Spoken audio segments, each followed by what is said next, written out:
role is the managing director of a company that sells cybersecurity to the companies that sells the companies you're working to cybersecurity solutions. So yes, I'm in sales, but I'm not going to directly sell you anything today. I'm actually going to talk about how actually your companies potentially experiences the cloud journey and the security aspects of it. But just a little bit of a mentality game maybe. How security aware are you sitting in the audience here, Sweden, online, back home, safely? I've used this slide quite many times, but I also used to put some words on it, titles on these guys, where I started with Ozzy Osbourne as the happy-go-lucky guy when it comes to cybersecurity and awareness. With Thor, the guy was that kind of, well, he's kind of a little bit concerned about security and security aware, while Neo from the Matrix is, of course, the expert. He is very, very security aware. Until one in the audience I was speaking to came to me and said, hey, which one of these guys is actually paranoid and thinking about it? So this goes back to the music again. Ozzy Osbourne, Black Sabbath, a song called Paranoid. So obviously you cannot judge people and their security awareness based on their looks or anything, but you can do it on their behavior, right? So who would you assume has the best or weakest or most guessable password and so on? And this is what it is actually all about. Hackers, they used to break in. They kind of do today as well, but they actually use more sophisticated methods to get your credentials, and then they use that to log on. So that is the entire threat landscape summarized from day one, where you actually got a virus, and that was a kind of a fun thing at the office. Who remembers a data virus 25 years ago who's working in the industry? There's a lot of young people there, but someone that kind of, yeah, Margrethe, I know you worked in the IT industry right then. And the thing was then, you got a virus on the computer, and it was like, hey guys, come here, I got a virus, look at this. And there was actually some kind of event. It was kind of fun. Now it's a hassle, right? They log in, and they are not showing themselves. They are stealing data, and they're using that because of financial gains, predominantly financial gains. And that is to get competitive advantage for others, to sell data that might have a value for you or someone else. Problem with data today is that it's not like the spies in the old days. We have a suitcase with classified documents, and someone stole that suitcase. You lost your data, and you didn't have the data yourself because someone stole it. Today, they copy it, and they steal it. You still have your data. So people tend to kind of relax and think, doesn't matter, I still have my data. But then they steal the data, and then they encrypt your data, and then they ask you for money to decrypt it. That's ransomware. It's quite a familiar method of actually breaching a network or so on. And then they leak your data, and that will potentially jeopardize or damage your reputation, your productiveness, you'll lose customers, and so on, so on, so on. So many, many creative ways of actually gaining financial winnings or having financial impact on companies and organizations, why this cybercrime is such a huge, huge, huge area. You have been hearing about digitization today and yesterday, and there is a dark side of it. I'm not going to scare you, because it's a positive dark side. But whenever you're widening a horizon, there are something you need to take care of and be cautious about. All the positive effects you have heard of, summarize them here. What you didn't really think of is that in practice, when you digitize, you actually create a larger aspect of your infrastructure. Additional email addresses will be popped up, like info to or support at, or whatever you might set up for services. It will be services outside your perimeter, the network you have. It'll be new technology. It will be new services. It will be applications running elsewhere, and so on, so on, so on. And that, in fact, is something that moves us from one space that the hackers operate on. So when we talk about hackers and we talk about those who are trying to play on our playing field, we talk about an attack surface. So when you digitize, you're actually doing one thing. You're expanding the attack surface for the hackers. You're making it more interesting for them and potentially even easier for them to compromise your network. Not only network are compromised, but email can be compromised, and also processes can be compromised, which is probably the most sophisticated and most dangerous things. You're talking about supply chain here, right? So imagine a hacker compromising your supply chains, sitting there and just doing micro movements in terms of destroying or impacting your business in no matter what way you can imagine. So these are the kind of backsides of digitizing and allowing everything open and allowing everything to develop into that direction. We need to collaborate. We see all the benefits, so it's not that you're going to go home and shut everything down. But from this, which is a very simple playing field like it used to be before, we moved into a much wider playing field where they operate with far many entry points than before. More difficult to detect, more data, more components to monitor and watch over as a company or a security responsible in the company. So this is a little bit about the attack surface, which is developing. And now you kind of need to understand what is it actually you are stand against. Who remember this guy? Who knows who this is? Oh, let me turn that around. Who does not know who this is? There's a lot of young people there, or even not so young. He's from the US. His name is Donald Rumsfeld. He's a former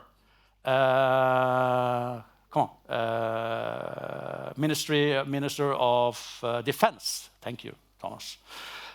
He came up with, during the Saddam regime in the 80s, to kind of understand the threat they were looking at that time. He came up with what's said afterwards to be the Rumsfeld matrix. And I kind of love that, bringing that into the cybersecurity space, because it's about what you know and what you don't know. This is kind of funny, because we know there are a lot of threats out there. We know we are going to be attacked at some time. Any given time, you will be attacked. Today, all the companies you're working for are being attacked, but you have security measures in place that will stop that. So it's about how sophisticated the hackers are going to get to be attacking you and how interesting you are. It's a risk profiling, basically. And this comes up with a very fine understanding of exactly that threat landscape. Because when you know things, when you know what you know, it's easy, right? But when you pull it to the other side of the bar and you actually think about what you don't know, that is the big uncertain, right? And this is the space we're operating in quite often in cybersecurity. You have to actually let bad things happen in order to reveal them and then mitigate them. And it's been talking about a lot of AI, machine learning, and we do that in cybersecurity as well. We even use, some occasions, deep learning in terms of trying to predict what the hackers will do the next time. So it's a cat and mouse game, no matter what. So knowing the threat landscape that you stand against, knowing that if I move to the cloud, I will be more effective, I'll be able to collaborate more, and so on. The cloud journey is a challenge in itself because you need to do it right. I think Autodesk was here yesterday talking about how many millions in lost productivity because things are not done right in the cloud, which is really important. So you have to streamline the journey to the cloud. And one enabler could be security, which is going to talk a little bit about. But what I like to put out there is a journey to the cloud has its structure. Everything is in place. You can do a lot of things right. You can try to do everything yourself, even if there's thousands of people that have done this before you many times. Learn from them. I'm very fan of learning things from others, especially other mistakes, because then you can actually improve what they have done. But there's an emotional journey to the cloud as well, because this is about change. This is about embracing that, because the idea is, hey, let's go to the cloud. We're going to make so much more money. Yes, but moving to the cloud is a strategic decision. It belongs to the entire company. It belongs to the management group, and you need to have proper management of everyone being on the same journey. You cannot have a division or a department standing on the side.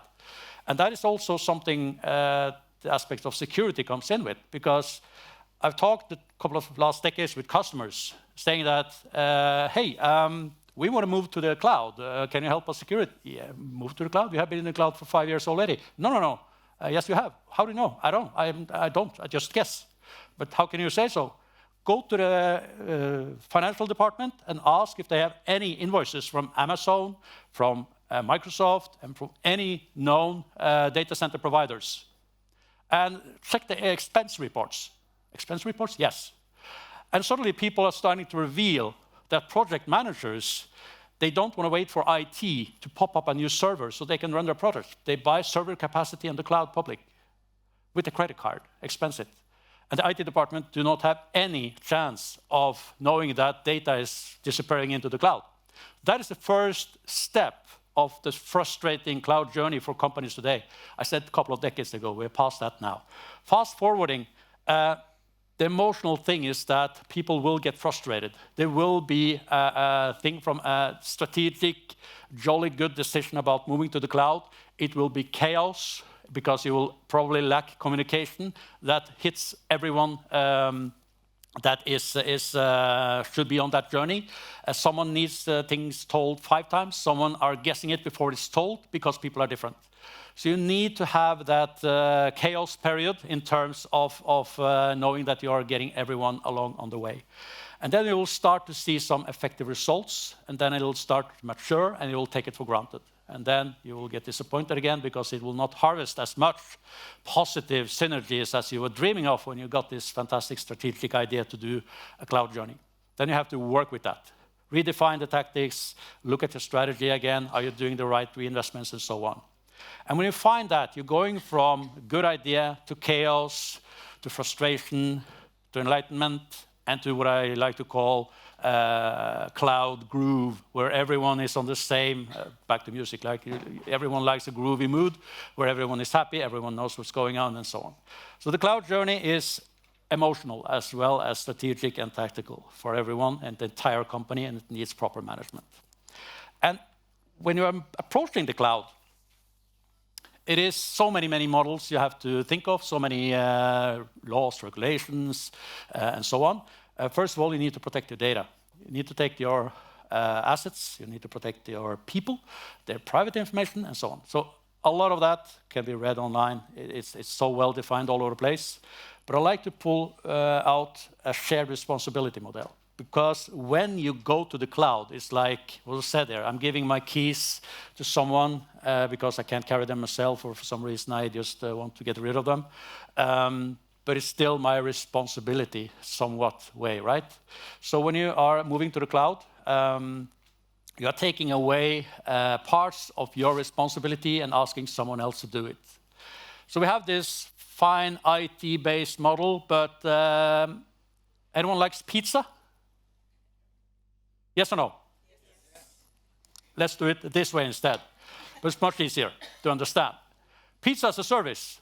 This is exactly the same model as infrastructure as a service, or moving those steps. When you're doing a homemade thing, you have everything there. You have the condensations, you have your friend, you have the ingredients, you have the beer even, or water, or soda, or whatnot. You have the electricity, you have the oven, you have everything, and you do everything yourself. Like in the old days, you had the server on your desk, or in the server room, you had the PCs, everything was connected, you have control of everything. And then we move on along the way, and then we kind of bring it from a homemade pizza and experience until you just call and say, hey, there's a party, and I'm catering in this thing, and I'm just standing for the conversation, and the friends everything is kind of outsourced. The elements are coming to you, or coming for you. So this is basically how a shared responsibility model could work in practical manner, and it's so much easier to show with pizza rather than doing it with IT. Whole idea is you can do it step by step. You cannot go from a homemade pizza to a full party. Well, you could, but in IT world, you need to have a clear strategy and a clear mindset on what the different steps are and how to take them. So from a security perspective, cybersecurity perspective, we are looking at some challenges when you do this cloud journey on top of, or before, or during, or actually all the time. When we move to the cloud. Of course, we already talked about increased attack surface. You see that, right? And there's a lack of visibility and tracking, because the more you expand your surface, the more the need for actually being able to have the visibility of everything, where everything is, and so on. Ever-changing workloads. That goes back to the thing I said, those project leaders taking their expense credit card and going buy server space in a public cloud infrastructure, while the IT department thinks that they don't have anything in the cloud. So the ever-changing workloads are what you are doing. The more work you put in the cloud, the more different tasks that are arising, the more change you experience in your workday, because maybe AI or machine learning is taking some of your tasks. And I kind of love and I'm not hating AI, but I love and respect it, or I'm slightly afraid. But I'm not afraid it will take my work away, because it'll help me do those typically boring or routine-based tasks, so I can concentrate on more lively tasks, or even think further, right? So this is all about embracing the change that is coming and use it as tool instead of fighting it. It's not easy, but it's gonna get there anywhere. And then talking about DevOps and automation. Automation has been mentioned. Anyone know what DevOps is? Good, I didn't expect so. I don't know. I know what it is. I can tell you. I can look like an expert for you, but I'm not. DevOps is a language of programming. It's a methodology of how you program. And DevOps is like how you can see those apps and applications coming in a speed that you wouldn't believe 10 years ago. So if you take at the biggest search engine Finn.no, which is a Norwegian web page for used cars, buying new houses and stuff like that. They are using DevOps on their platform, which means when they are going to do a change, they can do it live without users experiencing that. If you are, the Norwegians probably have been to Finn and seen that cat. Oh, there's some sand in the machinery here. So they are in trouble, but that mostly lasts for a few seconds or a few minutes. So the DevOps allows people to do things on the fly and change things on the fly. That means that all the applications you are using that have moved to the cloud as a SaaS solution can actually be updated on the fly and be on the very latest solution at all time. Those DevOps guys, they don't care about security. They care about speed and getting the service up and running, right? So that is the challenge from the cloud perspective. But there's a benefit for you, because you will always have the latest and greatest software updated at your fingertips to do your job, which is everything that matters.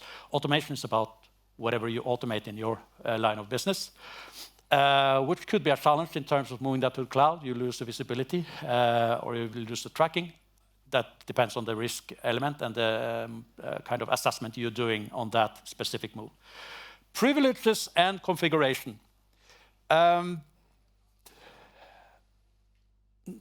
Non-scientific, but what I'm reading and what I'm seeing of breaches, people are getting hacked, systems are compromised, is probably 90+% due to misconfiguration error. That means us people screwing it up, not doing everything correctly, which is really important to think about, because in the end of the day, it's about the humans, right? So if AI is there to configure the systems for us, eventually, hopefully they can.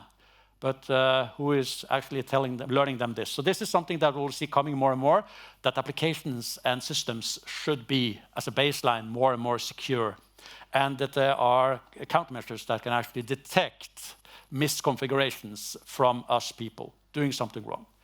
Anyone using Teams, Microsoft Teams here? Yes. So you heard I've been 25 years in cybersecurity. I'm still embracing this digitization period. I hate Teams, Microsoft, don't hear me now. But it is because it's so easy to share something to someone that you don't want to share things to. I'm quite good at it, but it takes me a little while to do it. I'm good at setting up policies and structure, like I can share and not share the documents I want, with whom I want and do not want. My next problem is that I can close a portion of information, but still everyone could see what kind of document name I have. but they won't access it. But they will know of it, and then suddenly they could start digging into how can I get that information, because I want to see it, because people are curious, right? So there's a ton of things you need to think about when it's come to this, but ultimately, if you do this right, embrace this journey, because you cannot sit and just be the last passenger on that train, because you will lose. You will be uncomfortable, and you will not be able to follow that benefit of that work stream. Complex environments, of course. We used to have a server and a PC and a telephone. Now we suddenly have 3 devices. We can connect all over the place. We have a multi-cloud environment with public cloud infrastructure data centers. We have a little bit on-prem. We're using our partners' cloud. We're storing things here, there, a little bit private and so on. How do we actually have control of all our data and where it is? Because the environment is so complex. Back to Teams, right? I'm trying to store a presentation locally on my PC because it might not have sensitive information I'm still working on. I don't want to share that in the cloud. But still, Teams finds a way to put it in some backup scenario that my file is backed up. I'm aware of it, of course, but it still does that because it wants to be user-friendly. User-friendliness and security, if you didn't guess that by now, that is not something that by nature goes easily together. It's called what you can call an oxymoron. So that's a word you can Google. I heard that 20 years ago from a guy that is actually is a security specialist. Oxymoron, that's a lovely word. Things that actually do not fit together, but still have to live together. So last thing, laws and regulations, compliance and governance. This is something you have to be aware of course. All right. Biggest challenge ever, visibility, we said that. So how can we use security as an enabler? Identify you and what you can do. Protect your infrastructure, right? And then, of course, protect your data. You have to classify your data. The woman from Trafikverket yesterday said that. We classify our data. You need to do that. What can go outside the door, what cannot, who can access it, who cannot, and what are the consequences. You have to detect detection controls, and you have to respond if anything goes wrong. And in cybersecurity, there are frameworks for that. It's all about identifying the threat. It's about protecting against those known threats, because there's a lot of known threats as well. Detect those unknown threats and respond to those. And if anything goes towards the fan, you have to have a good recovery possibility. So if things go this way, all right, what do you do then? Well, either you have resources that do it yourself, or you outsource it. My customers are the ones that are selling security solutions to your companies.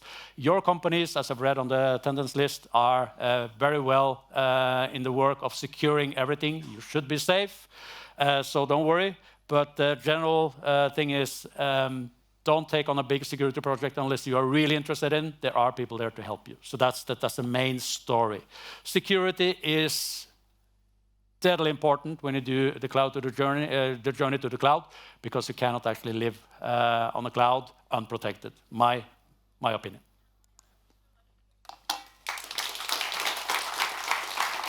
Thank you. You cannot live unprotected on a cloud because you'd fall down, I guess. Yeah. Okay, so that analogy did not fly. See? 7th heaven when it comes to humor. Don't get me started. Okay, just a quick question though. Is there a risk as users that we get dazzled by all these fancy new aiding, user-friendly softwares? Because who honestly reads the terms and services? I don't. Because if I read it, I will never install that application. And that's the truth. What you should do, so all applications, you've probably seen it, heard it, read about it in the fair distance. Your data is big business, all right? So whenever you are signing up for something, leaving your email address and name and stuff like that, things will be collected of data of whatever you do, and it will be materialized, analyzed, and sold to interesting parties, right? Things are getting better, but you are a product. So the only big security tip I can give you as users or private persons is that, remember I said hackers don't break in, they actually log in with your credentials. So whatever application and system you are using privately or at work, turn on multi-factor authentication. so that if someone has found your email address, trying to reset the password, they might have hacked your email, they might have found your email address, they might even get a new password and you will lose control of your accounts. Yep. But if you do that two-factor authentication, you will actually be able to verify it with your mobile phone or a secondary email address. That's the best security tip I can give today. Awesome. Thank you so much for that, Thank you for Thomas. having me. An inspiring and thought-provoking or thought-invoking.